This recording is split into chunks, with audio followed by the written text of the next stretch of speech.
What if the key to building a thriving business wasn't just about strategy, but about truly understanding the people behind it, how they think, make decisions, and respond under pressure?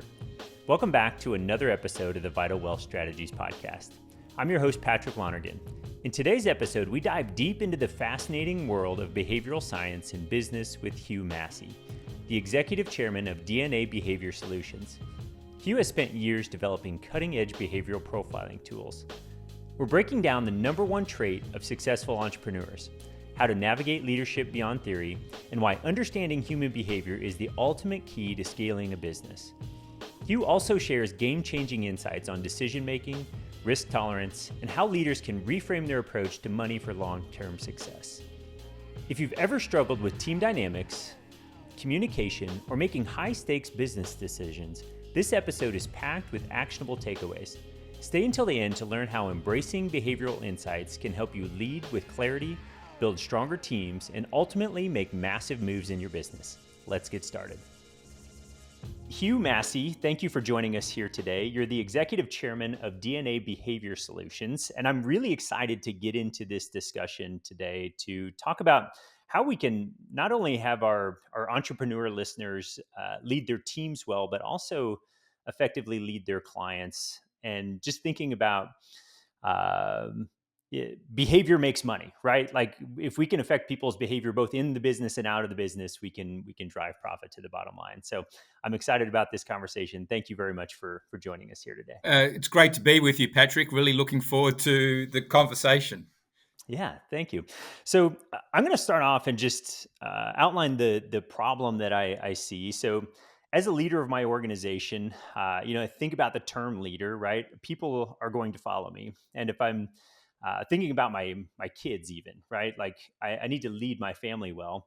And I have three daughters, and I can't lead them all the same way. They need different things. They behave differently. They have different wants and desires. And so I have to customize um, that experience for each one of them, for lack of a Yeah, better term. yeah, Same thing with our clients, right? If I've got people that I'm trying to influence in a positive way, I see the issues that they've got going on, and it's like, hey, I want to help you. And so I'm looking forward to getting into this, because I think if we can crack this code, it can allow us to be a better leader all the way around, both internally in our organization and externally to our clients. So yeah, can you give us a quick overview of what DNA Behavior Solutions is, and then we'll go from there. Our business is a enterprise behavioral data analytics business. We've built our own behavioral science technology platform. So in simple terms, we've got our own proprietary model, Patrick, for profiling people, and that can be done the usual way that you've seen out there with StrengthsFinder, DISC, Myers-Briggs, and all sorts of other tools where there's active participation.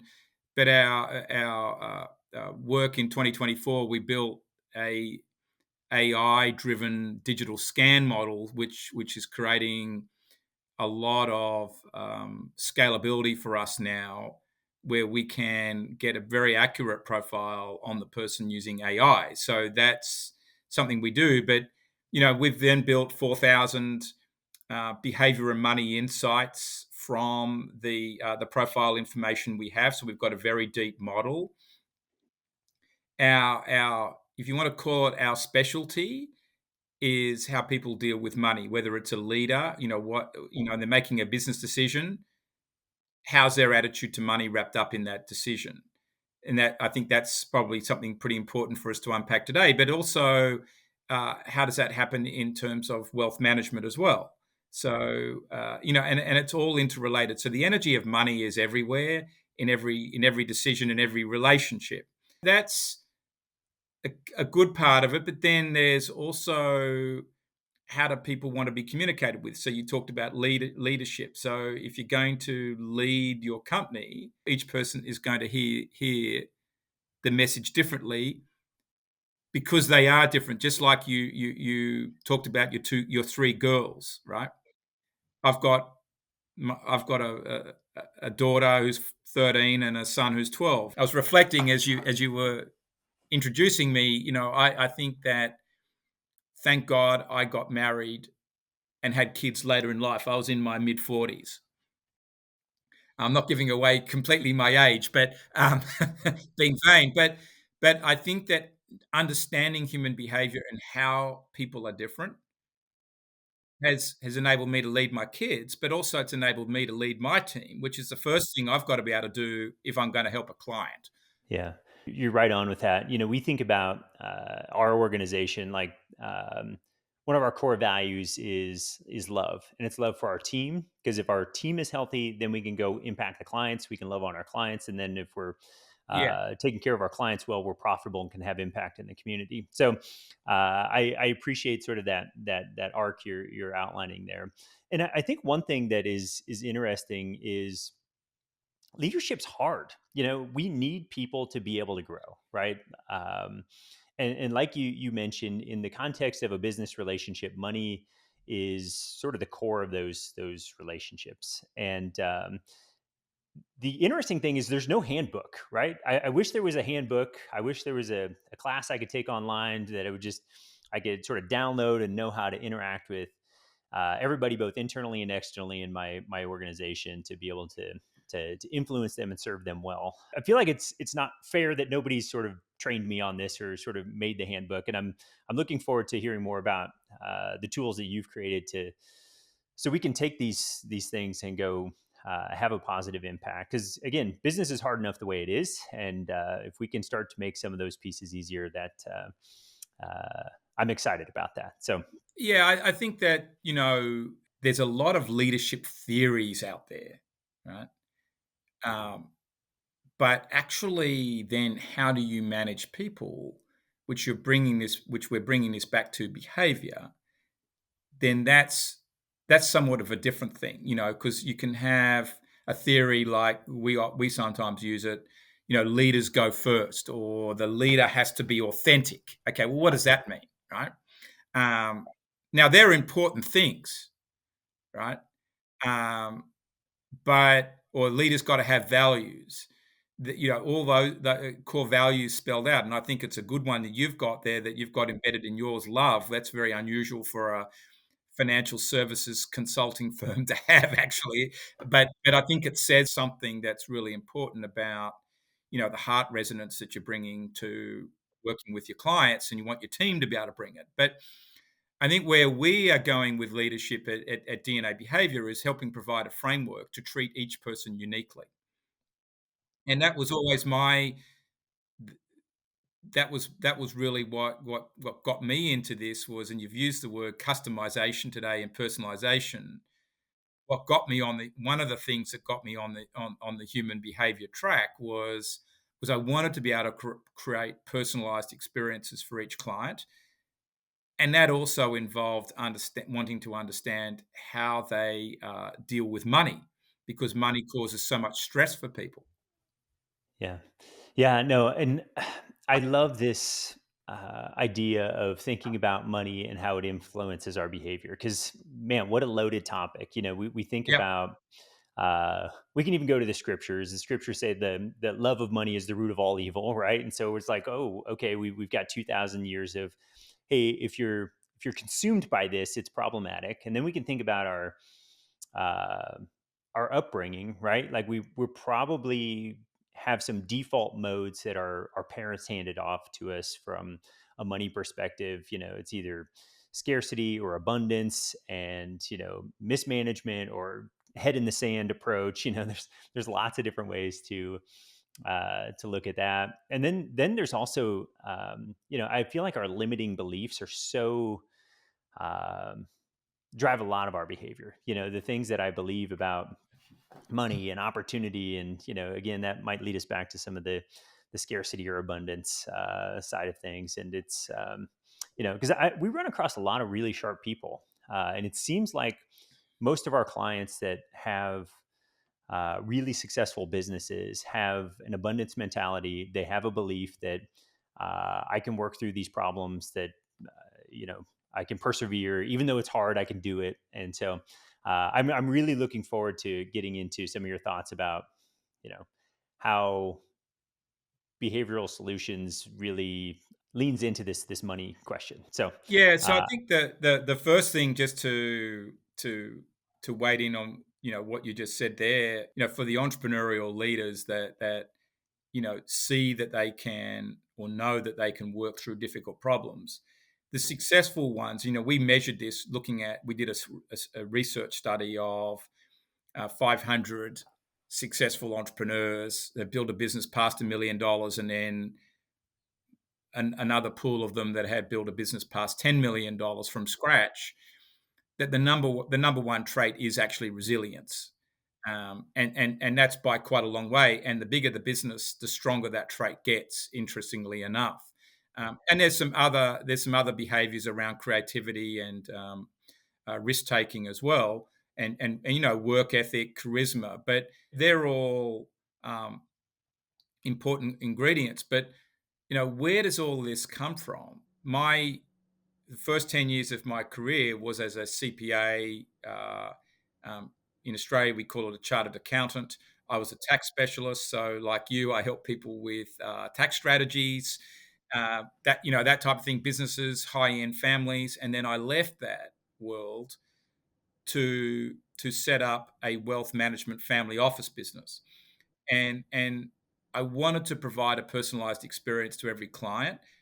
And I knew when I was working at Arthur Anderson there that I'd figured out early that when I was providing the tax advice, that the people reading the advice were all different, right? So I needed to customize the presentation of the advice differently for each reader. I intuitively learned to do that, and as you can imagine, tax advice and tax solutions is quite complicated.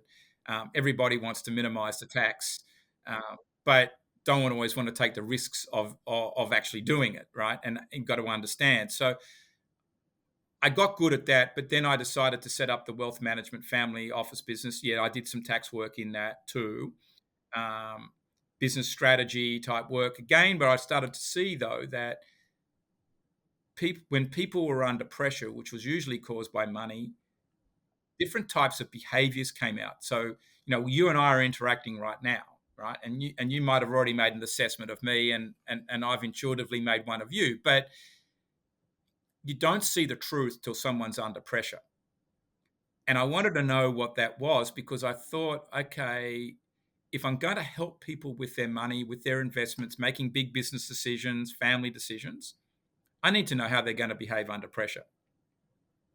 And that is also where the long term, if you want to call it, plans get set, is who is the person instinctively. And so that's where I then hired a psychologist to come and work in our wealth management family office business. And she said, look, this is what you're talking about, the fact that people have a natural hardwired behavior. And that hardwired behavior is a combination of your genetics and your very early life experiences. And there's been more studies done on it since. Now, that is sort of, if you want to call it, the born behavior. That's what you're born with, not necessarily what you end up with. But when you're under pressure, you'll instinctively revert back to this stable set of traits that can come from, you alluded to it before, some very early life experiences. Like for me, at 1 year old, my father died and my brother was born a few weeks later. Now, my brother and I, he's younger, obviously, are polar opposite. Same home, same genetics, but the early life experience was very different in some key areas. That shapes your life perspectives. My brother is a pediatrician, and it's a very different type of person to an accountant, entrepreneur, deal doer like I am. Right? Um, so he's not a CEO running a company; he has no desire to do that. But that's but our attitudes to money are also shaped with that. hmm yeah, this is great. So there's a few things that I'd like to touch on. I'm very curious in understanding how you, because you talked about the core of people is like how they respond under stress, right? How do you get to the bottom of that? What is really challenging for me to do is to put somebody in a stressful situation. Um, it's hard for me to manufacture that, right, and not have it be contentious in some way, shape, or form. So I'm curious about that. And then I think another question I have is like, I wish I had this tool, because we have some clients that we'll prepare a topic, okay, and we'll start discussing that, and 5 minutes into a 15-minute presentation, they'll be like, I got it, let's do it. Or I got it, I don't want to do it. Or I've got this one question, okay, move on. And so I appreciate that.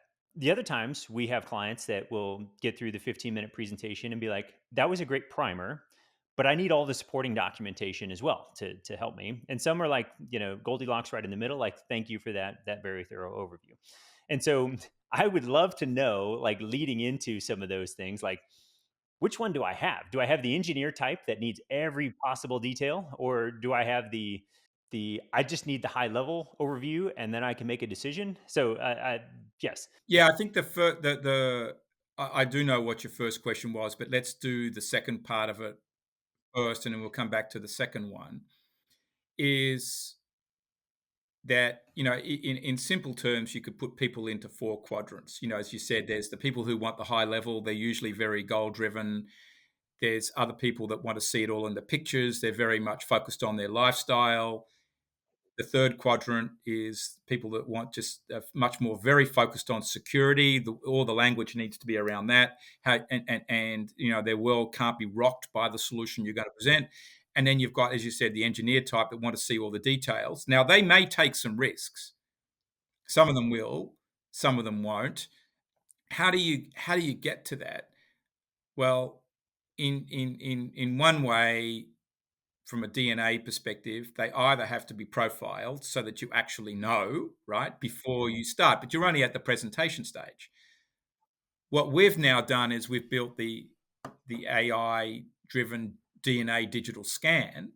So you could just put their name and the company where they are working or leading into our system, and we will tell you where they sit in those quadrants, and then give you the script, Patrick, for managing that meeting, right? So you're going to get a very good idea how detailed they are straight out from that process, and what type of words you should be focused on and use, right? So that doesn't require them to do anything, right? Then what we would say is, okay, let's say that they then decide to go from sort of the prospect phase to being a client of yours. Now get them to go and do the actual profile, takes 10 minutes.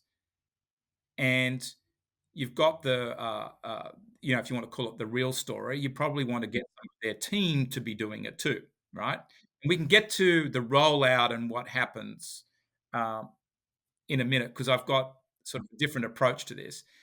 But how do you know how someone's going to behave under pressure unless you've actually seen it? Like if you've been in the trenches with someone over a 10-year period and seen them do ABCD when this moment came up, when they were nearly bankrupt and the bank was calling them up to foreclose, versus now they're happy and they've got, their million plus a year, right? And you've been on the journey of that, then you can start to see it. But you don't have that luxury up front, right? And people mask behaviors, right? Because they might show up a certain way because that's what they want you to see, but you don't know the truth. So what we've done is using a particular questionnaire, science-based questionnaire model, which is called a forced choice model, and we get people to choose between three words. Now, very, very much for out of the questions, 6 to 8 of them for every person are going to be very tough to do. It's putting them under pressure to choose between their three greatest strengths or their three struggles. But usually it's the strengths, right, that they have a problem with. Well, I'm all three of those. Yes, you might exhibit some of all three of those, but one's more than the other. And collectively, as they go through the 10-minute exercise of doing that, we're able to get out the truthful answer of who they are at the core. Now, That is what we would call the natural behavior, the instinctive go-to behavior. That's where they're going to be comfortable at the end of the day. But it doesn't mean that we're not saying leaders are born, we're saying leaders are made. That is your starting point as a leader. Then let's say Hugh is a very results-driven, initiator, goal-driven type person, risk taker, pioneer. But to successfully manage a team, I've also got to build relationships with people, with my team, with clients. I've got to learn when to lighten it up, soften it up, ask a difficult question in an empowering way, not a critical way. All that stuff is learned behaviors. And that's where you've got to take your raw material, if you want to call it that, and constantly work on yourself to exhibit some, relational behaviors. Now, there might be leaders out there that are more relational. They're great at networking with people, first up connections. People feel like they're their best friend from second one, but they got to tighten up on the results side, right? Mhm. Yeah. Yeah. I love that. I love that you've created a model that I don't actually have to put somebody in a hyper stressful situation to see how they respond. The questions sort of lead you to We're not putting those people outcomes. through some sort of, army-based type walking the tightrope and rappelling 300 foot or jumping out of an aeroplane to see what somebody does, um, or putting them in some kind of fishbowl with really difficult questions. Now, even in that situation, people will respond different ways depending on how they feel on the day, whether they've had to answer that question before or not. So that can become flawed in its own right. Like it'd be a bit like you saying, look, you've got a choice here with your taxes. You can do A, B, C, D. Um, how people respond to that might depend on how they're feeling at a particular time, right? And how well they understand it. And so there's a situational bias with all of that. And what we've tried to do with our questionnaire, which was very difficult to build, is remove the situational bias out of it, right? Now, situational bias questions are still important. Like you can still have that situation with somebody, okay, they're earning a couple of $1 million of profits a year. Here's ways to shelter it. Here's what you could do for the long term. Here are the options, right? But you want to know what their core behavior is at the starting point to frame all of that up and to walk them along the journey of the varying degrees of risk or security that they might need, right? Yeah, absolutely. Hopefully, it I ends love up to the right place, if that makes sense. right. You've got a quote that I think is great, and it's a healthy relationship with money will not only drive wealth, but will fuel both happiness or health and happiness. Yeah, And I would love to have you expand on that a little bit because I believe that's true. I, and I'm going to give you just a example of how the opposite of that is true. Like if I just see the abundant times we're living in now. People have more money than ever, but we also, by all measures, right, even by inflation adjusted, like we have more money and more wealth than we've ever had. But we're I'll say as broke as ever, because I think we have limiting beliefs that, if I just buy or do this additional thing, it will make me happier. happier. And it affects our health, right? We see marriages fall apart because of Yeah, money issues. We see the stress that it causes people when they're have burdensome debt on them. And so it's both health, and if I'm not healthy, it's really hard to be happy. So I'd love to have you expand on that. I think that I'm a outside. I'm a citizen of America now, and I'm an outsider in one way. But I'm also live here. My family, my wife, children are American, and I came here as a friend said to me today, who's also Australian, who's come to live here, and we do some work together in the financial behaviour space. But I came here for greater fulfilment to paint on a bigger canvas. Um, I love America's work hard, play hard type philosophy culture. But America also, I think, is a country that is highly money focused, um, and puts money and transactions, or a transactional attitude to money at the center of everything, which leaves people, coming up to the bigger point that you were alluding to, leaves people comparing themselves to others based on how much money they have. You know, we've got people at the moment, talk about, well, this person's the wealthiest human on earth, or this person's, you know, a fantastic human because they've done X, but it all comes down to how much money they have. And you use the biblical term, people have the love of money is the root of all evil. It is absolutely true. Now, there is no problem in saying I want to earn a lot of money and have a lot of money. I don't think there's a problem with that. And a person that I follow a fair bit, a guy called Peter Diamandis, and talks about the fact that if you want to make $1 billion, figure out how you're going to impact 1 billion people. And so your relationship to money, now, not that Peter goes to this level, but this is where Hugh is at, is if you can measure your success by your human impact, you're going to be far happier. Now, you and I are in a way both in different ways, but I think in some similar ways, Patrick, financial engineers. How do you engineer the right business model around that? So let's take it one of your clients, he's, you know, man, woman's earning, $1 million or $5 million net a year. There's a high chance he or she's comparing himself or herself to their neighbor, and there's always and they've upgraded their neighborhoods a few times. There's always somebody with something better, or they buy a boat. Okay, well, the next person's got a better boat or beach house or lake house or whatever, plane. It's a disaster, right? And then that all filters through to the kids. They're comparing all of that.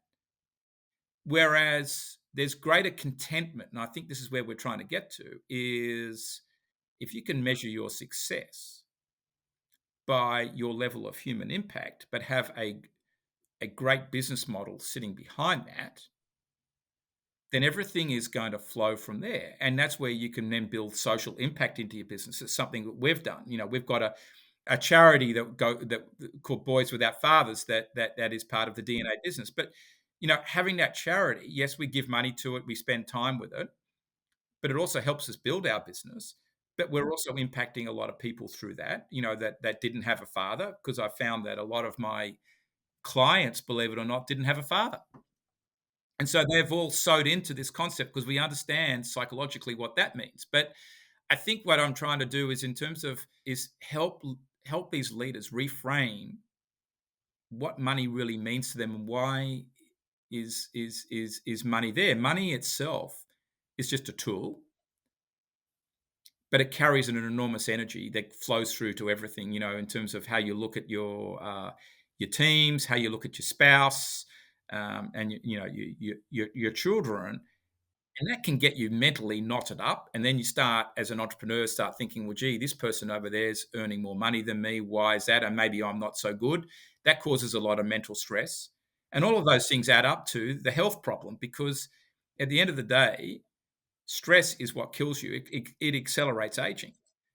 And we don't talk about this enough. There's a lot of talk out there now about longevity and how can I live 30 years longer. And I've done all the health work I can do and continue to do to live longer. Yep. If I don't manage stress, all that's for naught, probably. Right. Um, Absolutely.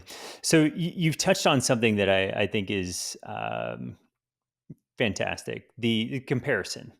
And I like Morgan Housel. He's written a couple books. I believe in Same as Ever. He was talking about, when we went back to the 1950s, those kids were coming out of the Great Depression. They were buying houses. They were coming back from, you know, major wars, and they were going, okay, I can look around at people close to us and we're doing okay. Our house is good. Our cars are nice, because they could compare to they could compare back to what they came out of, right? The Great Depression, there wasn't enough food to go around. So, hey, I've got food in the pantry, and the heat turns on. I've got indoor plumbing. Like, this is good. And they didn't have things like social media, that I think are problematic. And it's so easy now for me to turn on the TV or turn on social media and see the Kardashians or whatever, personality out there is living this lifestyle and go, huh, I'm not living up to that standard. And you brought up the comment of the boat, right? We see the billionaires that have a 300-foot yacht. Their buddy gets a 320-foot yacht, so they go buy a 340-foot yacht, and it's like, I don't think that's actually going to make you any happier. I think you could probably find some satisfaction and enjoyment out of the yacht the size of a football field. But yeah, I do appreciate all of those comments. I think that um, is excellent, and we see so many people that you know uh, in we'll call it high stress work environments having heart attacks. Attorneys, CPAs, it's like they almost work themselves to death.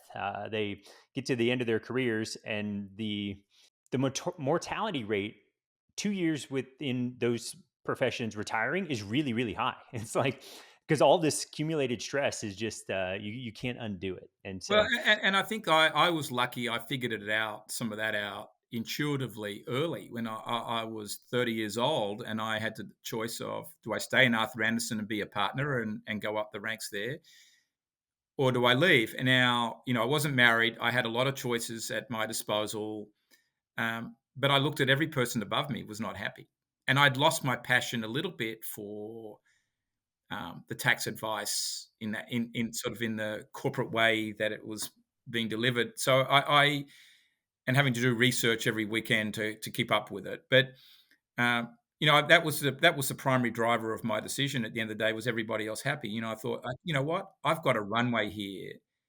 Just go out in the street and create something new.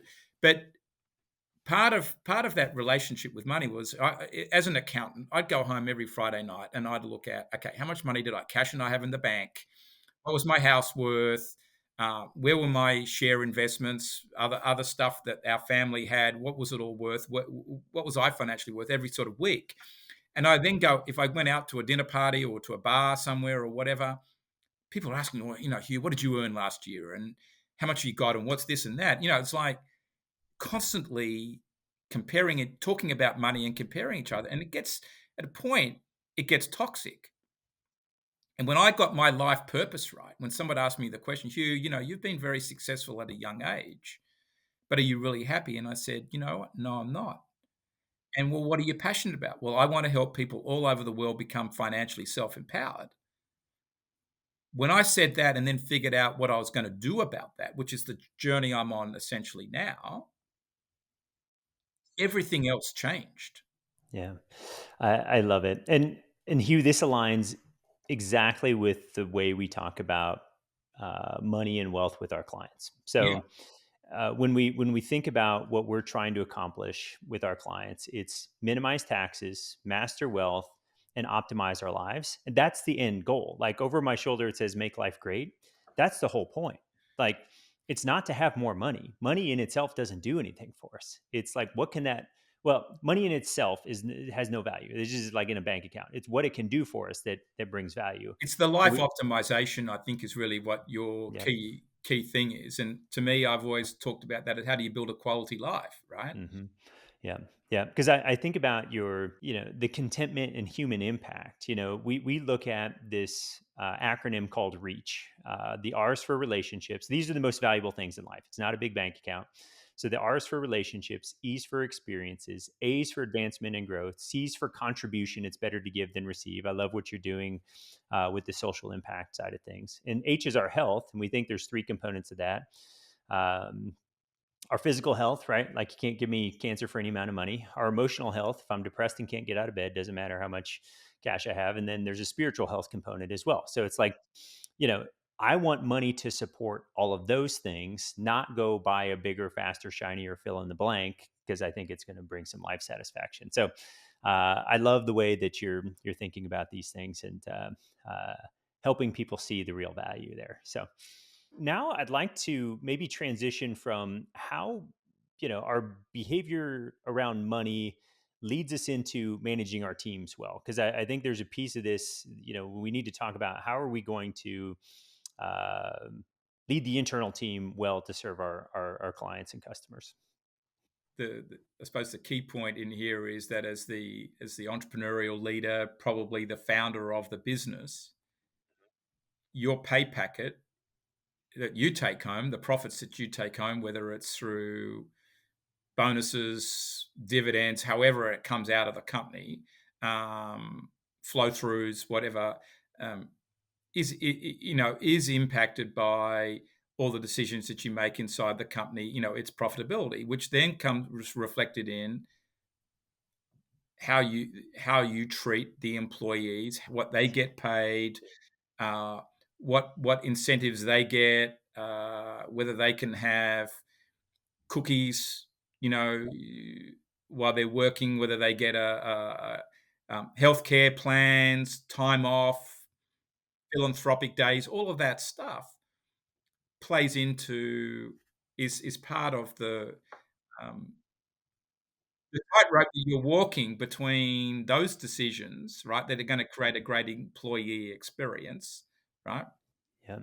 Yeah, because I can even see down to the very like micro level. If we're look at the sides of the spectrum here, if I have a poverty mentality, around money, and an employee makes a mistake with a client or a customer, I could lose it on that employee, and they might quit in the short term. I am so focused on what it means for me dollars today, where a long term approach to that relationship would be, okay, hey, we made a mistake. Let me coach you through this. Yeah. And long term, you're going to be a more valuable employee because we made this error in this scenario. So So I think I it's sort yeah, of like that the very negative accountant's view of managing people is, okay, how many hours did you work today?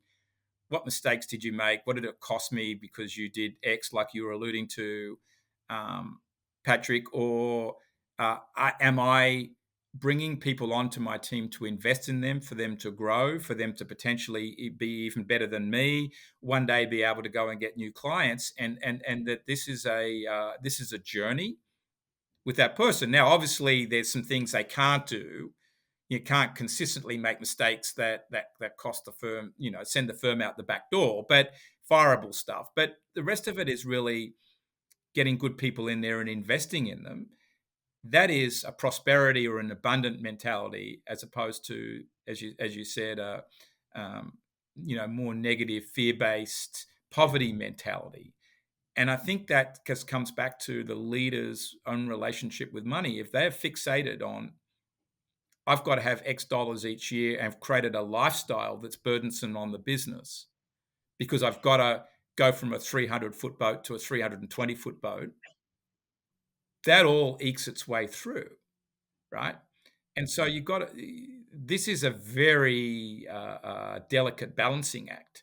Um, but I think we know that if you look after the employees better, that they are engaged, they will stay there longer. And this is far more than what are they getting paid. I think in today's day and age, people want to get paid a reasonable amount, but they also want to have a great experience at work, and they're not going to put up with nonsense from the CEO. And this gets down to, really, it gets down to how are they communicated to, related to, are they working in their talents?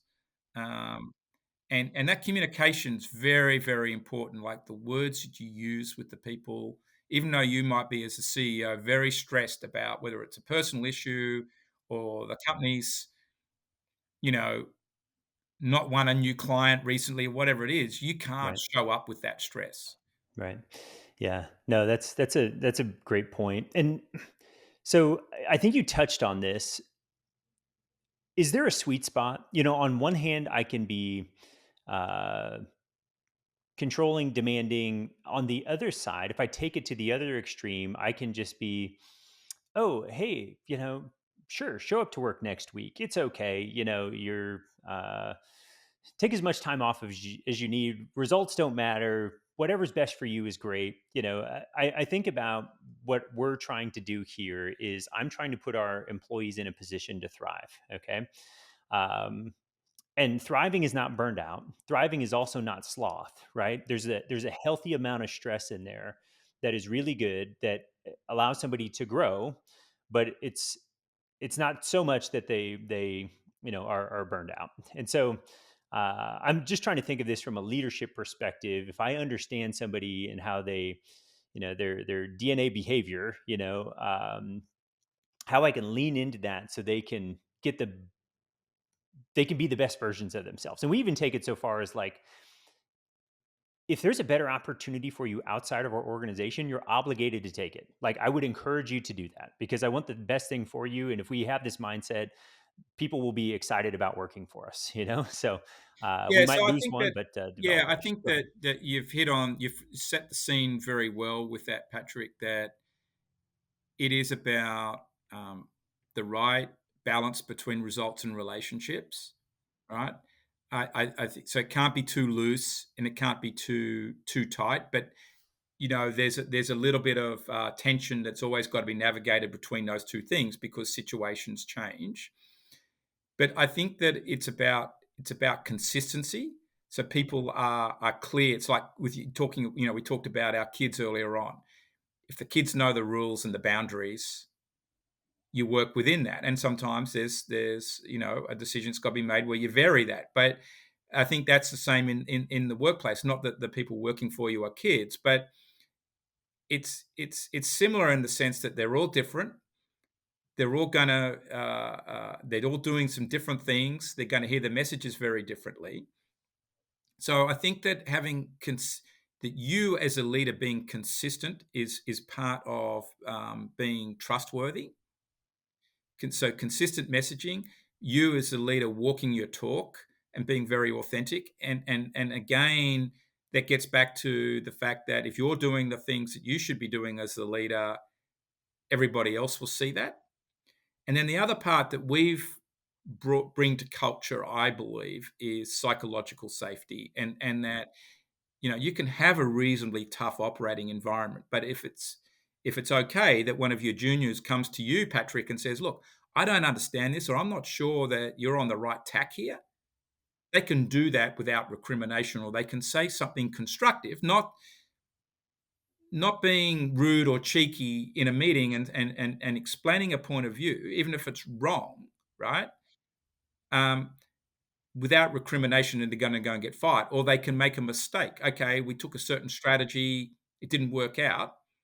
That's all part of psychological safety, and I think that's the thing that is going to create a great employee experience that will filter over to the clients, because the clients also have got to feel psychologically safe to have proper conversations with you and reveal all the information as quickly as possible that you need to know to design the right strategy.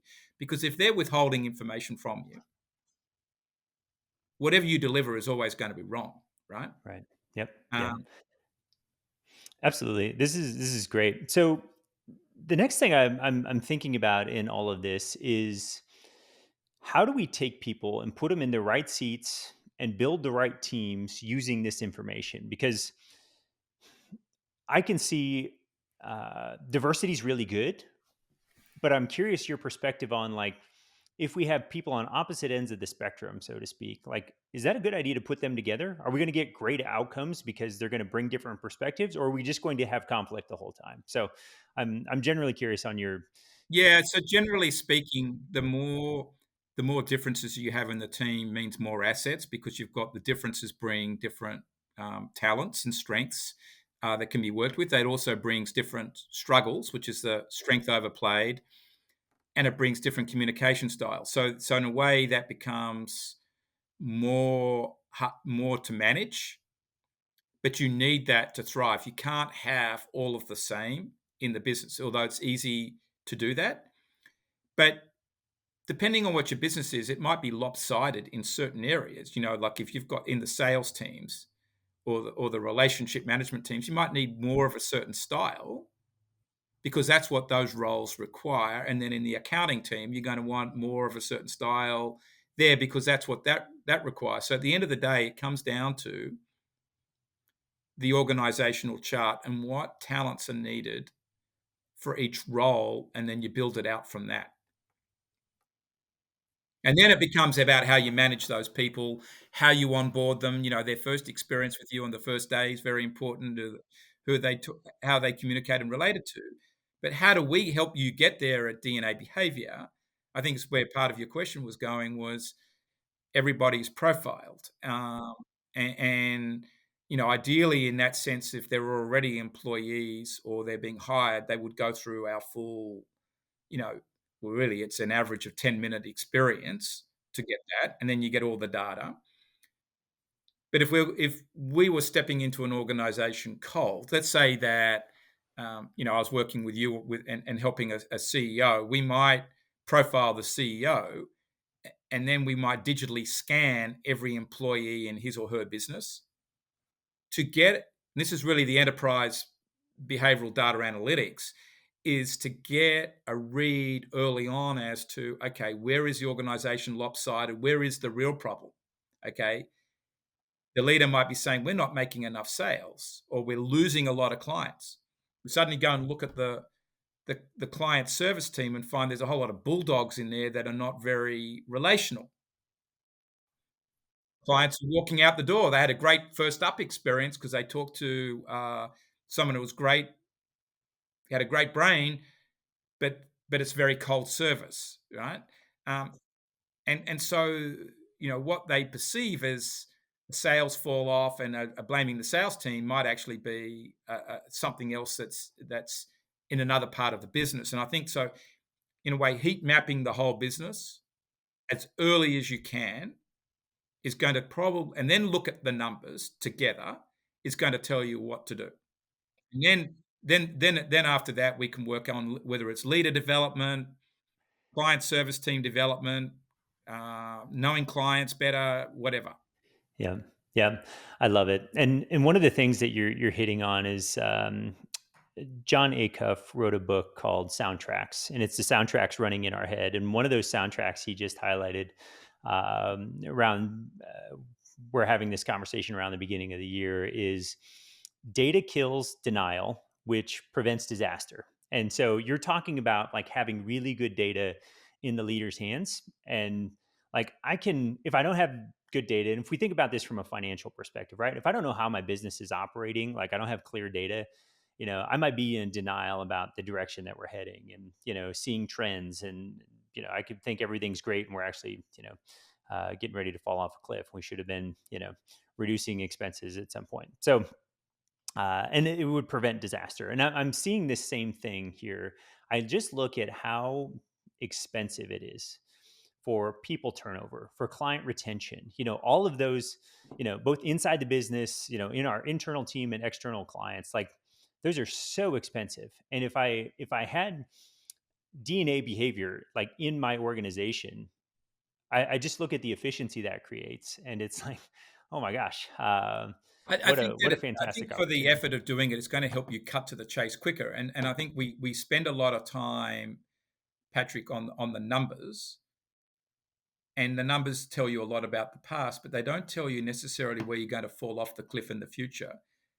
And I look at a lot at businesses make strategic decisions or major strategic decisions that outwork themselves a couple of years later. And I think being able to see what the consequences of your choices now might, how they might impact the business in 1, 2, 3, 5 years time is also important with this. And I think that's where the alignment of behavior and the blockages that might be there with that and the numbers tell you a richer story. Um, and that's why I'm trying to help leaders get more transparency quicker on the people in their business, so you can make those decisions quicker and better. Yeah, I love it. Hugh, I've really enjoyed the conversation around behavior and how it affects every area of our business when it comes to being more profitable and also just driving contentment and having an impact on both the human level and I think that extends out to having social impact. So, what are the ways that our listeners can interact with DNA behavior? Yeah, so I think the first sort of concrete step is just to go to dnabehavior.com, to our website, and on our website there's plenty of resources to have a read of, just to learn about what we do, how we do it. There are plenty of videos there, so everything is connected really uh, in that website. If you want to experience the profiling process that we have to understand your own natural behavior and just get an initial, pretty simple feedback, there's also a link there on the homepage in about the middle, so you can go in there and take that step, and then we will talk to you, give you some other reporting, but also talk to you about what that means and how it starts to get used. And that links into our DNA web app, which is the technology platform for using the insights to make it uh, practically useful and real. So that would be the first steps. Um, and I think after that, before anyone dives into, though, Patrick, sort of buying one of our subscription services, it starts to come down to understanding what's the problem that's there in the business, or what do you perceive the problem to be? What are the objectives? A lot, because behavior is broad. People have different objectives, and so we'll have a discussion about that as well. Yeah, no, this is great. And part of me thinks about um, I'm gonna make a healthcare example here for a second. Oftentimes, our healthcare model is designed around I go to the doctor when I'm sick and I've got a problem, but I'm going to make an argument that uh, to optimize our health, we should be proactive on these things and looking at again, we talked about earlier, data kills denial, which prevents disaster, right? And I think having this data at my fingertips will help me lead well. And I don't know if I should. I think it's a fantastic opportunity. Like I'm excited to sign up for the free trial and just to get my feet wet with the software and see how it works, because I'm going, geez, just thinking about how this can impact our team and our clients, and we can just provide more value all the way around. I love that idea, and so and I don't necessarily look at my organization and go, man, I got all these problems I got to fix. There's obviously some things that are irritating me, and it's like if I can be optimal, I want to pursue that. So I'm looking forward to digging into these tools that you're making available, because just from this conversation today, this has been eye opening for me on the opportunities that are out there. So Well, thank you for saying that. And I think, Patrick, you going through the exercise for yourself, and if we take that as just as a concrete step, it all helps with your own self awareness. You'll get an insight there that says, okay, this is where I could adapt my leadership to be better.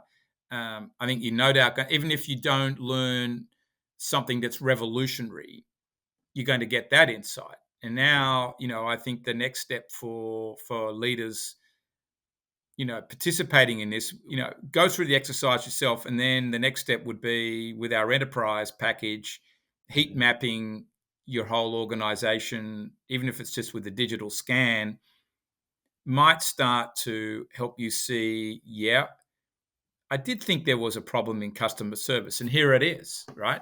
Everybody's of the same talents, and they're wrong, right? And we are getting some other feedbacks that people feel it's not as warm as it should be, or we're not selling as much as we could. And you look at the salespeople and realize maybe they're not competitive enough. Whatever it is, it it will expose something and then give you the roadmap to where to go further. And when we work with financial services firms, and a lot of them have engaged with us because they want to understand client behavior. Now we can see, okay, which advisors are getting on better in the team, are getting on better with which clients, and who should be matched up with who. That's one of the big reasons that people use us. yeah, yeah, I love it. And I think there's also after people get started with the web app, I think about, if I'm going back to that health example, right? Like now I have the data, but the data might point me to, I need to go talk to a dietitian and a personal trainer, right? Like I need somebody to help me implement and make the changes that the data is showing to me. So can you touch base just a little bit on the consulting work you do as well? Yeah, so a lot of our work is around uh, business optimization, and so I think if we sort of looked at the types of clients that you've got, they're already reasonably successful businesses, but how can they optimize their business further? Or even, my mindset is, let's say that you've got a business turning over 10 million, and as a founder, you're taking home, a million, or if not 2 million a year out of that, depending on the business. How can you 10x that? And how could you say, let's say I want to 10x my business over the next 5 years or 7 years? That's a reasonable objective. I mean, everyone would like to do that quicker, but I sort of modeling, that's probably the time frame. What changes do I need to make to do that? And we're not just talking, we're talking pretty sort of heavy duty optimization, looking in there, applying the 80/20 rule into some areas, looking at who's on the team, and maybe not everybody can stay, or no, I've got a team that's hungry, ready to go, but I need to push a certain strategy. All of those things start to get exposed. And I think that's where we step in and help you, if you've got that kind of goal, build the right culture to go and do it. I love it. I love it. And a $10 million company and a $100 million company have completely different structures, right? And that structure needs to evolve along the way. And Yeah. I love the fact that you are there to help go, hey, we need to reorganize these teams and look at how these things can happen in a different, more productive way, because we just can't do more of what we've currently been doing. I think that's great. Right. And I think a lot comes down in doing that into innovation, and who's got the innovation capabilities in your team. And you might find it's actually somebody that's a 25-year-old, quite a way down in the team, that's actually got the ideas and capabilities to help you innovate. And particularly in today with AI being important and growing in importance, these are the types of things that you need to look at, and the people in the team. I'm not an advocate of throwing everybody out of the team, although I do think there's some people can only go so far and others can go further, but they need training and development, and that includes the CEO, the founder. And I've done a lot of research recently on founders, and I think too many of them are either exited out by funders too early, or just decide to give up too early. And there's far more that they could do, but they need to change their perception of themselves, and they need to change their role, day-to-day role. And that might mean bringing in a company president or a COO, but the culture probably dies when the founder goes. Yeah. That's the big risk. Yeah, absolutely. And I think one of the things that we like to think about and talk about are championship teams. Like, it's our job to build a championship team. And if we think about going through the different levels, the team I had at the high school level, not all of those players are going to be on the team at the college level. They helped us build a great, high school championship team, but some of those people might need to move to a different organization, because the level that we're trying to get to is just going to surpass their ability. So I love how you're thinking about that, and I do think you're right. Like, owners, at times we often think we can do it all, right? And it's like, no, we've got to use a Dan Sullivan phrase, we've got a unique ability, and we should keep being more and more honed in on that unique ability, and hand things off to people like operations and finance, to those that can do it better Yeah, and I do it think well. that the Dan Sullivan type approach is spot on for all of that. And he's put a book out there, 10x, um, achieving 10x growth is better than 2x optimization. I think applying that kind of thinking is the way to go. It's then about really getting an in-depth look at all the people, thinking forward what your organization chart needs to look at, what are the talents that you need, um, is going to be important, and how you shape up as a leader. If you've got the stomach to go through that, and you're Yeah, prepared to take some risks to do it. yeah, yeah. This is great. Hugh, I think everybody should go to dnabehavior.com and check out the Yep. resources there. I think the work you're doing here helps people be better leaders, find more contentment, understand more about themselves, lead their teams better, understand how to provide value to their clients.